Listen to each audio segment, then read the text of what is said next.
மக்களே welcome back to our channel Pista Marumagal. இன்றைக்கி வந்து ஞாயிற்றுக்கிழமை. இப்போ நான் எங்கே கிளம்பிட்டோம் அப்படின்னு பார்த்தீங்கன்னா ஃபங்க்ஷன் இருக்குது. அதுக்கு முன்னாடி வந்து கோயிலுக்கு போக போகிறோம்.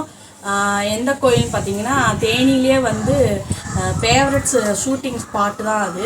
தேனியில் ஷூட் பண்ணுறவங்க அந்த கோயிலில் வந்து ஷூட் பண்ணாமல் போகவே மாட்டாங்க. அப்படி ஒரு ஃபேமஸான ஒரு இடம். அந்த கோயிலில் வந்து ஒரு கும்பாபிஷேகம் இருக்குது. அங்கே போய் சாமியை கும்பிட்டுட்டு பார்த்துட்டு அப்புறம் ஒரு ஃபங்க்ஷனுக்கு போகிறது தான் இன்றைக்கி பிளானு. ஸோ வாங்க நம்ம வந்து லேட் பண்ணாமல் வீடியோக்குள்ளே போகலாம்.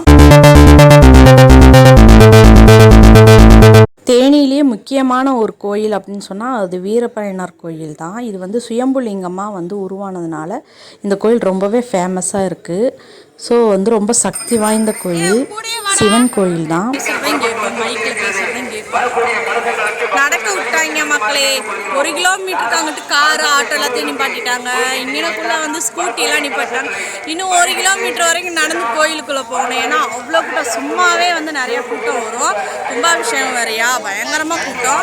வாங்க அந்த கூட்டத்தை நம்ம பார்க்கலாம். தேனி மாவட்டத்துக்குள்ளே இருக்கிற மக்களுக்கு இந்த கோயிலை பற்றி தெரியாமல் இருக்கவே இருக்காது. ஸோ அவ்வளோ ஃபேமஸான ஒரு கோயில். இங்கே வந்து பார்த்திங்கன்னா மோர் பந்தல் வந்து போட்டிருக்காங்க. மோர் இதெல்லாம் குடிச்சிட்டு போவாங்க.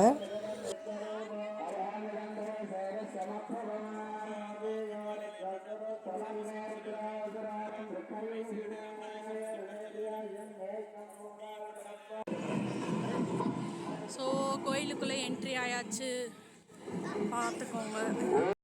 இதுதான் வீரப்பனார் கோயிலோட என்ட்ரி. ஸோ காட்டுக்குள்ளே இருக்க மாதிரி தான் இருக்கும். நிறைய பல வருஷத்துக்கு முன்னாடி இருக்க மரங்கள்லாம் வந்து இருக்குது. ஸோ கொஞ்சம் அடர்ந்த காடு மாதிரி தான் இருக்கும். அதுக்குள்ளே தான் அங்கே இருக்க கோயில். பயங்கரமான ஒரு ஷூட்டிங் ஸ்பாட் இது. இங்கே வந்து நிறைய தேனியில் எடுக்கக்கூடிய படம் எல்லாமே வந்து சாங்ஸ் எல்லாம் மோஸ்ட்லி இங்கே வந்து எடுப்பாங்க. பல வருஷம் பழமையான கோயில். இப்போ என்ன விசேஷம் அப்படின்னு பார்த்தீங்கன்னா நந்தி சிலை வந்து வச்சுருக்காங்க. ஸோ வச்சா அதுக்கு மேலே வந்து கும்பாபிஷேகம் வந்து பண்ணுறாங்க. ஸோ அதுதான் இன்றைக்கி வந்து ஸ்பெஷல். அதனால தான் இவ்வளோ மக்கள் வந்து வந்திருக்காங்க கோயிலுக்கு. புதுசாக நந்தி சிலை ஓப்பன் பண்ணியிருக்காங்க. பக்கத்தில் இருக்க முருகன் டெம்பிள்லேயும் வந்து கும்பாபிஷேகம் வச்சுருக்காங்க.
ஓகே, ஃபைனலி வீட்டுக்கு வந்தாச்சு. கோயிலுக்கு போயிட்டு ஃபங்க்ஷனையும் அட்டன் பண்ணிட்டு ஃபங்க்ஷனில் வந்து சாப்பிட்டு முடிச்சுட்டு வீட்டுக்கும் வந்தாச்சு. ரொம்பவே டயர்டாக இருக்குது. மணி 2:30 கிட்ட ஆயிடுச்சு. நீ அவ்வளோதான். இது குட்டி விலாக் தான். இந்த விலாக் இதோட முடிச்சுக்கலாம். சாரி. ஸோ அடுத்து ஒரு இன்ட்ரெஸ்டிங்கான வீடியோவில் நாங்கள் என்ன பண்ணுறோம் அப்படின்றத காட்டுறோம். ஓகே மக்களே, பிஸ்தா மருமகள் சேனலாக மறக்காமல் சப்ஸ்கிரைப் பண்ணிக்கோங்க. ஃப்ரெண்ட்ஸ் அண்ட் ஃபேமிலிக்கு நம்ம வீடியோஸ் வந்து ஷேர் பண்ணுங்கள். தொடர்ந்து உங்கள் சப்போர்ட்டிவாக கொடுங்க. ஓகே, பாய்.